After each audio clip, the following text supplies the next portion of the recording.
Hello friend, नमस्कार। Friend, जैसा कि हम लोग जानते हैं, राजस्थान उच्च न्यायालय ने अनुवादक पद के लिए अधिसूचना जारी कर दिया है। आप यहां पर देख रहे हैं कि 27 नवंबर 2024 को ही अधिसूचित कर दिया गया था इस पद के लिए। हम लोग इसके पहले इस अधिसूचना से संबंधित जितनी भी महत्वपूर्ण बातें हो सकती थी, हम लोगों ने पहले वाले वीडियो लेक्चर में काफ़ी विस्तार से बात किया। हम लोग आज के इस वीडियो लेक्चर में बात करेंगे कि इस अनुवादक पद के लिए हम लोगों को किस तरह से रणनीति बनानी चाहिए, हम लोगों को कौन कौन से विशेष बातों पर ध्यान देना चाहिए, हम लोग किस तरह से सही मार्गदर्शन प्राप्त कर सकते हैं, हम लोगों को किस तरह के स्टडी नोट्स की आवश्यकता हो सकती है। इन सभी चीज़ों के बारे में हम लोग बात करने वाले हैं, ताकि आप इस तरह का जो गोल्डन अपॉर्चुनिटी आपको प्राप्त हुआ है, एक ही जगह पर आपको आश्रित रहना है, अच्छे खासे सैलरी के साथ आप वेल एस्टैब्लिश्ड हो सकते हैं अपने परिवार के साथ। इसके लिए यह इससे बेहतर जॉब शायद नहीं रहता है। सैलरी काफ़ी अच्छी खासी है, जैसा कि आप यहाँ पर देख रहे हैं। इसलिए जितनी भी कैंडिडेट्स जो अंग्रेजी साहित्य से स्नातक किए हुए हैं, पोस्ट ग्रेजुएशन किए हुए हैं, वो ज़रूर इसके लिए भरें। और जो एलएलबी किए हुए हैं और एलएलबी के साथ ही साथ अंग्रेजी साहित्य में पीजी किए हुए हैं, उनके लिए तो और भी सही है। और वैसे कैंडिडेट्स जो राजस्थान राज्य से आते हैं और वे दोनों तरह के डिग्री को रखे हुए हैं, पीजी अंग्रेजी में किए हुए हैं और वो लॉ की भी डिग्री रखे हुए हैं, उनके लिए तो बहुत ही चांस बन जाता है इस परीक्षा में अंतिम रूप से चयनित होने के लिए, बशर्ते कि वो इस परीक्षा के लिए कड़ी मेहनत करें, सही मार्गदर्शन में कड़ी मेहनत करें, सही आप विषय सामग्री रखें। तब इसके लिए, इस परीक्षा के लिए आपको चिंता करने की कोई आवश्यकता नहीं है। खैर, हम लोग यहाँ पर बात करने वाले हैं कि इस परीक्षा के लिए आपकी रणनीति किस तरह की होनी चाहिए। रणनीति को अच्छी तरह से बनाने के लिए सबसे पहले हम लोगों को ज़रूरत होती है कि इसके सिलेबस के बारे में अच्छी तरह से जानें। उसमें किस तरह के प्रश्न पूछे जाते हैं, प्रश्न का स्वरूप किस तरह का रहता है, प्रश्न का जो लेवल होता है वह किस तरह का होता है, साधारण तरह के अनुवाद आते हैं क्या। हम लोग प्रश्न पत्र को भी देखेंगे जो पूछे गए हैं, ठीक है, ताकि आपको समझ में आ सके कि इसका लेवल क्या है और उसी लेवल को ध्यान में रख करके आपको इस परीक्षा की तैयारी करना है। यहाँ पर हम लोग देख रहे हैं कि सिलेबस में सिर्फ और सिर्फ अनुवाद है और इसके अलावा और कुछ नहीं है। अन्य आप देखेंगे अनुवादक की जो परीक्षा हाई कोर्ट के द्वारा निकाली जाती है, उसमें कंप्यूटर ज्ञान, वस्तुनिष्ठ प्रश्न रहते हैं। फिर उसमें देखते हैं कि जो वस्तुनिष्ठ प्रश्न, हिंदी भाषा से संबंधित वस्तुनिष्ठ प्रश्न, अंग्रेजी भाषा से संबंधित प्रश्न उसमें देखने के लिए मिलते हैं। लेकिन इसमें वस्तुनिष्ठ प्रश्न पूछे ही नहीं जाएंगे। इसमें सारे के सारे जो प्रश्न होंगे वे विवरणात्मक होंगे और सिर्फ अनुवाद पर आधारित रहने वाले हैं। यहाँ पर जो पेपर 1 कहा गया है और वह अंग्रेजी से हिंदी ट्रांसलेशन रहने वाला है ना, इस पर आधारित रहने वाले। इसमें 2 से 3 पैसेजेस रहेंगे। 3 पैसेजेस हम लोग ऐसे देखेंगे प्रश्न में, प्रश्न पत्र जिस तरह से पूछे गए हुए थे। 3 अनुच्छेद रहते हैं और तीनों अनुच्छेद मिला करके 100 मार्क्स का के वह होते हैं। और यहाँ पर यह स्पष्ट कर दिया गया है कि आप जो है प्रत्येक पेपर में, चाहे पेपर 1 हो चाहे पेपर 2 हो, अंग्रेजी से हिंदी अनुवाद पर प्रश्न पत्र आधारित हो, चाहे हिंदी से अंग्रेजी अनुवाद पर प्रश्न पत्र आधारित हो, आपको कम से कम 55 अंक तो लाने ही होंगे। जो आपकी कॉपी की जांच करेगा, जो आपकी उत्तर पुस्तिका की जांच करेगा, वो आपको कम से कम 55 अंक तो दे ही। लेकिन ध्यान रखिएगा, आगे अन्य तरह की बातें भी की गई है। क्या कही गई है कि आपको तो 55 मार्क्स तो हर एक पेपर में लाने ही होंगे। यह मिनिमम मार्क्स है, लेकिन आपको इससे ज़्यादा ही मार्क्स लाने पड़ेंगे यदि दोनों ही पेपर्स के अंकों को जोड़ करके बात की जाए तो। यहाँ पर स्पष्ट किया गया है। दूसरा पॉइंट को आप पढ़िए। A candidate shall have to secure minimum 55% marks in each paper. 55% marks तो यहाँ तो कहा गया, लेकिन 60% मार्क्स एग्रीगेट लाना पड़ेगा। अर्थात एक उदाहरण से हम लोग इसे समझेंगे।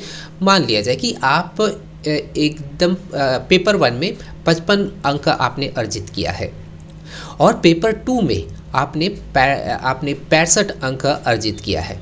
तो इस तरह से हम लोग यहाँ देखते हैं कि 120 अंक हो जा रहे हैं। तब आपके अर्हता पे, आपके चयन पे विचार किया जाएगा। 120 मार्क्स इस तरह से मिनिमम कट ऑफ मार्क्स बन जाता है दोनों पेपर्स को लेकर के यदि बात करें तो। इसके बाद आप जितना ज़्यादा ला सकते हैं, आप सीधा सीधी इस बात को जानिए कि 55 तो अंक तो लाने ही होंगे और जितना ज़्यादा आप मार्क्स ला सकते हैं। आप 100 में 70 अंक लाइए, है ना, 80 अंक लाइए, ठीक है। तो ये चीज़ स्पष्ट हो गया यहाँ पर। इसलिए कहा जाए टफ है, ये नहीं कि दोनों मिला करके 55% अंक लाने होंगे, ऐसा नहीं है। 5% अंक यहाँ पर बढ़ जाता है, ये कट ऑफ है। और दूसरी महत्वपूर्ण बात यहाँ पर क्या है कि सभी कैंडिडेट्स के लिए मैं बता रहा हूँ यहाँ पर, जो पहला पॉइंट है वो उसे भी आप लोग जान ले कि जितनी भी कैंडिडेट्स पोस्ट ग्रेजुएट किए हुए हैं, वो भी इंग्लिश लिटरेचर में, वो इस पद के लिए योग्य है, ठीक है। काफ़ी सारे कैंडिडेट्स इसमें आ जाते हैं। और जो कैंडिडेट लॉ में ग्रेजुएशन किए हुए हैं उनको प्रेफरेंस दिया जाएगा। और लेकिन लॉ में जो ग्रेजुएट किए हुए हैं और वो अंग्रेज़ी साहित्य से वो पोस्ट ग्रेजुएशन किए हुए हैं तो सोने पे सुहागा। लेकिन और भी अच्छी बात तब होगी चयन के लिए यदि आप पोस्ट ग्रेजुएट अंग्रेजी साहित्य में हैं, आप लॉ में डिग्री लिए हुए हैं और आप राजस्थान राज्य से आते हैं, इन तीनों ही चीज़ें आपके पास है, तब आपको एक जरा सा भी रिस्क नहीं लेना चाहिए। आपको इस परीक्षा के लिए पूरा ध्यान दे ही देना पड़ेगा, है ना। कड़ी मेहनत करेंगे, सही मार्गदर्शन प्राप्त करें, सही स्टडी नोट्स प्राप्त करें, आप अवश्य इस परीक्षा में अंतिम रूप से चयनित होंगे। हम लोग जानेंगे कि क्या लेवल इसका रहने वाला है ना। तो उस लेवल को ध्यान में रख करके तैयारी करते हैं तो एक ही राज्य में, अपने ही राज्य में एक ही जगह पर अच्छे खासे सैलरी लेकर के शांति से आप अपना जीवन गुजार सकते हैं।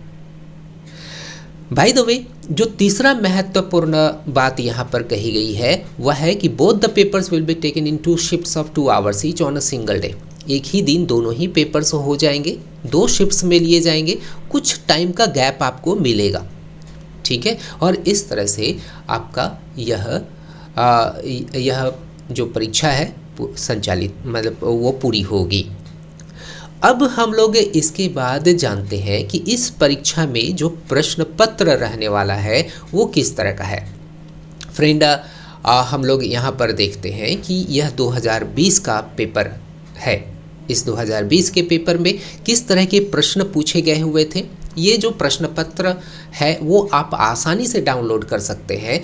आप जो इस साइट पर आप जाएंगे, इसे आप नोट कर सकते हैं और उस आप राजस्थान जो हाई कोर्ट का जो ऑफिशियल वेबसाइट है उस ऑफिशियल वेबसाइट में आप जाएंगे, जो है कि hcraj.nic.in, है ना। यहाँ पर जाएंगे और आप प्रीवियस ईयर पेपर्स को डाउनलोड कर सकते हैं। मैंने वहीं से डाउनलोड किया है ऑफिशियल वेबसाइट में। अब हम लोग देखते हैं कि इस पेपर में किस तरह के प्रश्न पूछे गए हुए थे 2020 पर, तभी हम लोग एक अच्छी रणनीति बना सकते हैं क्या लेवल पढ़ाई का होना चाहिए, ठीक है। देखिए 100 अंक का है, यहाँ पर स्पष्ट लिखा गया है। 3 प्रश्न यहाँ पर हम लोग देख रहे हैं। यहाँ कह रहा है क्या, नोट अटेम्प्ट ऑल 3 क्वेश्चंस। 2 घंटे का पेपर है ना। पहला जो पेपर है translate the following into Hindi, ये पहला पेपर है।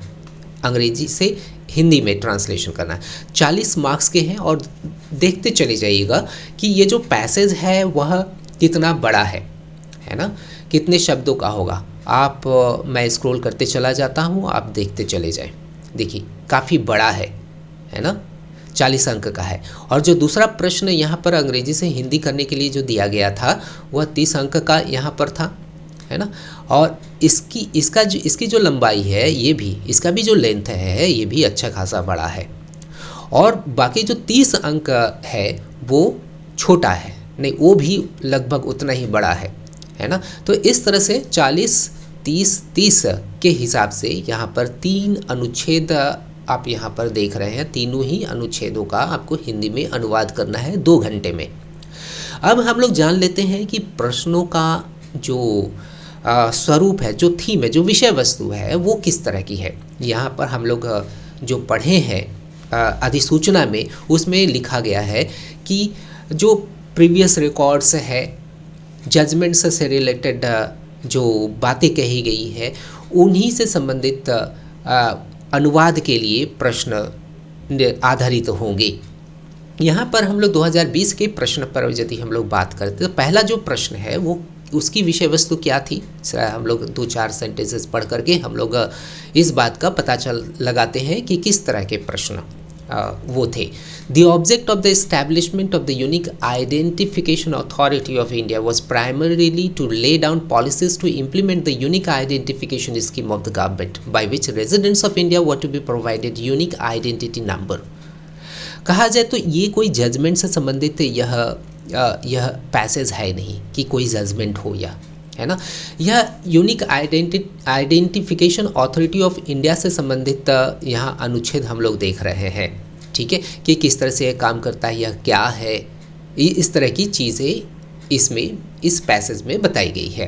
दूसरा जो प्रश्न है वो किस तरह का प्रश्न है, necessity is the mother of invention as and when there are scientific progress and social development in the society and the existing law becomes insufficient and ineffective, then in order to fill up this gap the main instrumentalities like equity, justice and good conscience, legal fiction and legislation are being adopted. Out of this means the best is either legislation और amendment in the contemporary law.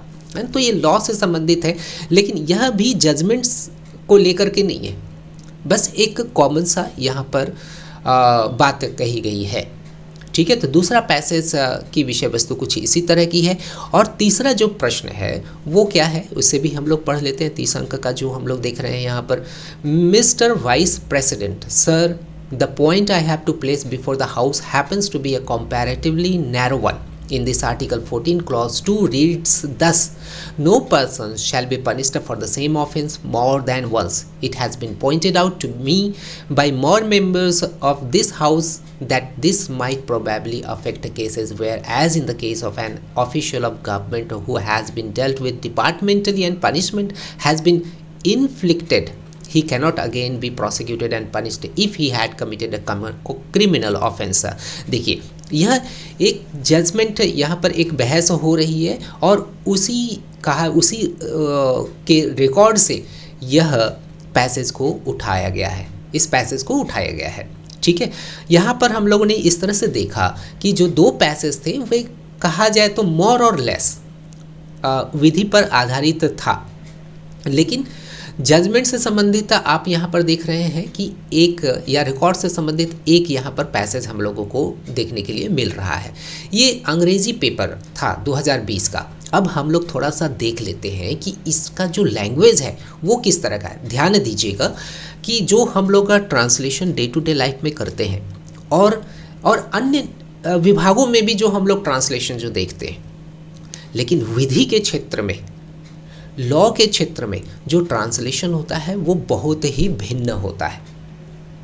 लंबे लंबे sentences हम लोगों को देखने के लिए मिलता है ना। उसमें लीगल टर्म्स का समावेश हम लोग देखते हैं, लीगल मैगजीम्स का समावेश देखते हैं। हालांकि इसमें अंग्रेजी वाले इन तीनों ही पैसेज में हम लोगों को ज़्यादा कठिन शब्द, चूँकि कॉमन सी बात कही गई है इसलिए ज़्यादा कठिन शब्द यहाँ पर देखने के लिए नहीं मिलेगा।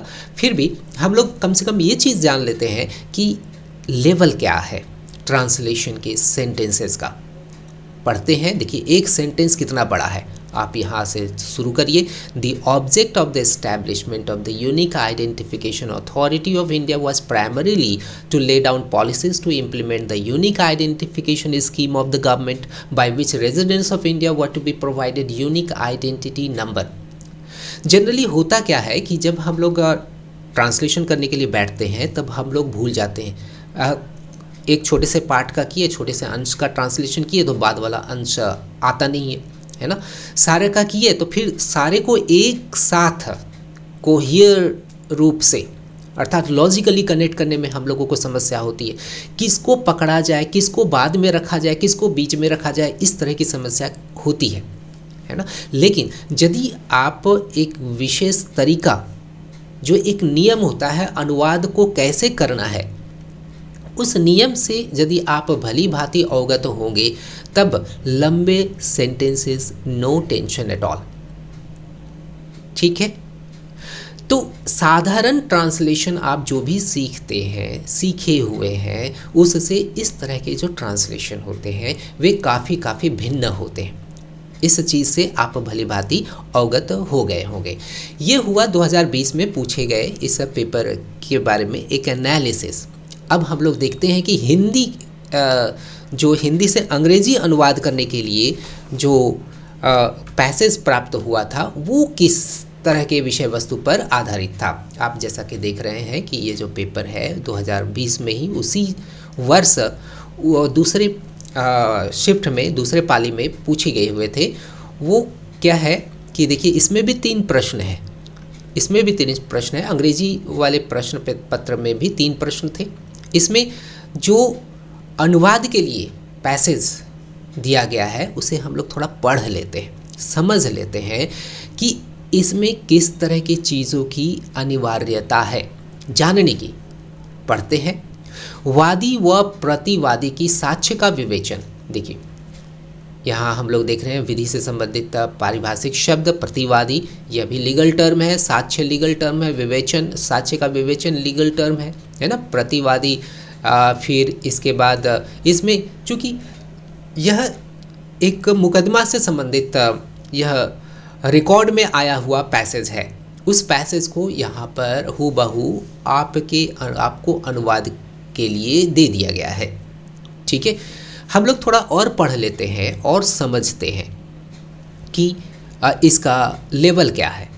वादी व प्रतिवादी की साक्ष्य का विवेचन इस प्रकार है कि वादी के कथनों से और प्रतिवादी की साक्ष्य से भी यह तो प्रकट ही है कि वादी के 2 लड़के हैं।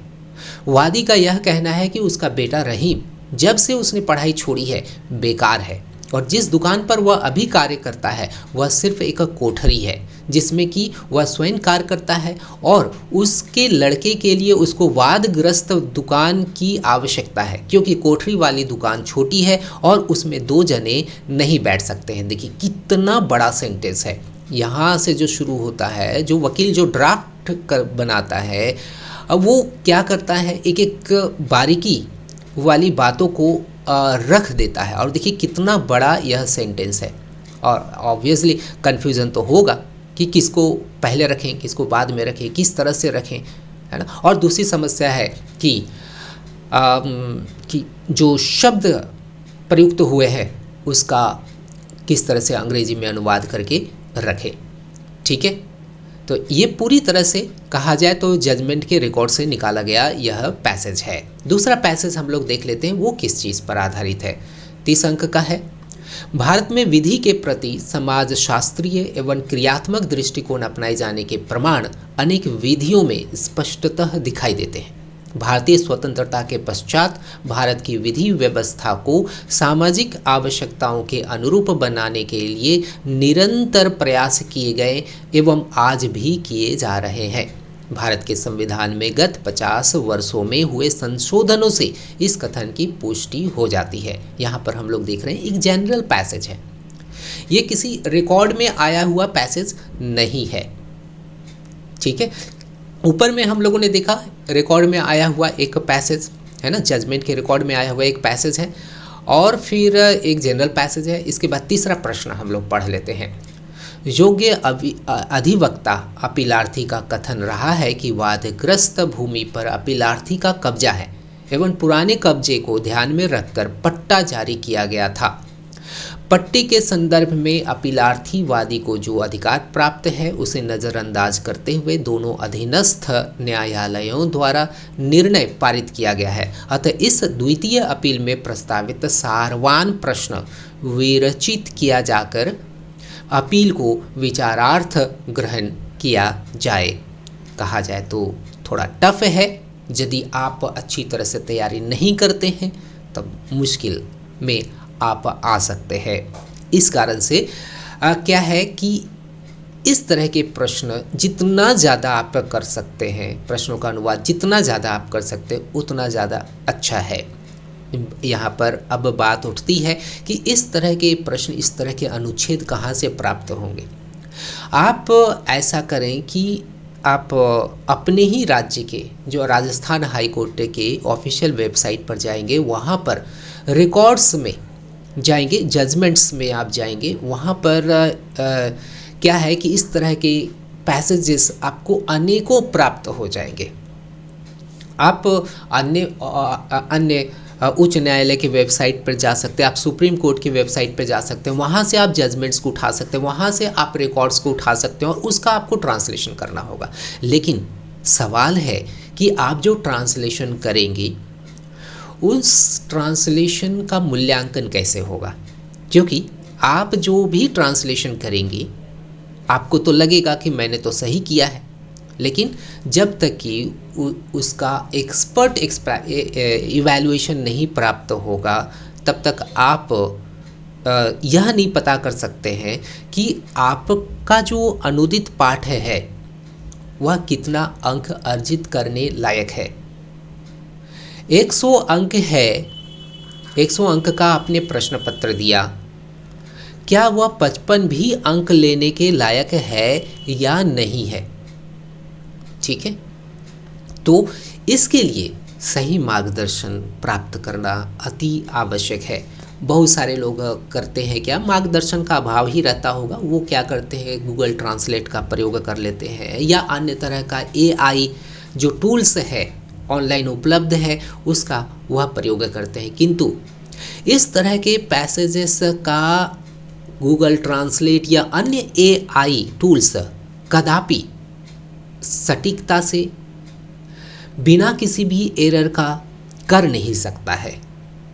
ठीक है, इसके लिए ह्यूमन प्रेजेंस, ह्यूमन इवैल्यूएशन अति आवश्यक होता है। इसलिए मैं उन सभी अभ्यर्थियों से अपील करना चाहता हूं कि जो भी इस परीक्षा के लिए खुद को गंभीर बनाए हुए हैं, है ना, वो चाहते हैं कि इस तरह की नौकरी मेरे हाथ में हो, उनको मार्गदर्शन में रह कर के ही पढ़ाई करना चाहिए। इसके लिए आप का कोर्स उपलब्ध है। आप हमारे एप्लीकेशन आनंदम ट्यूटोरियल्स को गूगल प्ले स्टोर से इंस्टॉल करें और हमारे वृहत कोर्स के बारे में पूरी जानकारी रखें और कहीं पर भी दिक्कत हो तो आप हमें कॉल कर सकते हैं, कमेंट्स कर सकते हैं। मिलते हैं हम लोग अगले सेशन में, वीडियो सेशन में, जहाँ पर हम लोग इस तरह के प्रश्नों का अनुवाद करना सीखेंगे। मैं ज़रूर बताने का पूरा प्रयास करूँगा कि बड़े बड़े सेंटेंसेस क्यों नहीं टेंशन देने वाला हो सकता है। उस हर एक जो वाक्य होते हैं उनका जो अनुवाद करना होता है उसके लिए एक नियम कानून होता है, उसके लिए एक तरीका होता है। तरीका यदि आपको पता चल गया तो फिर कोई समस्या नहीं रहने वाली है। आशा करते हैं आप इस सेशन से बहुत कुछ सीखे होंगे। हम लोग अगले वीडियो सेशन में मिलते हैं। शुभकामनाएं।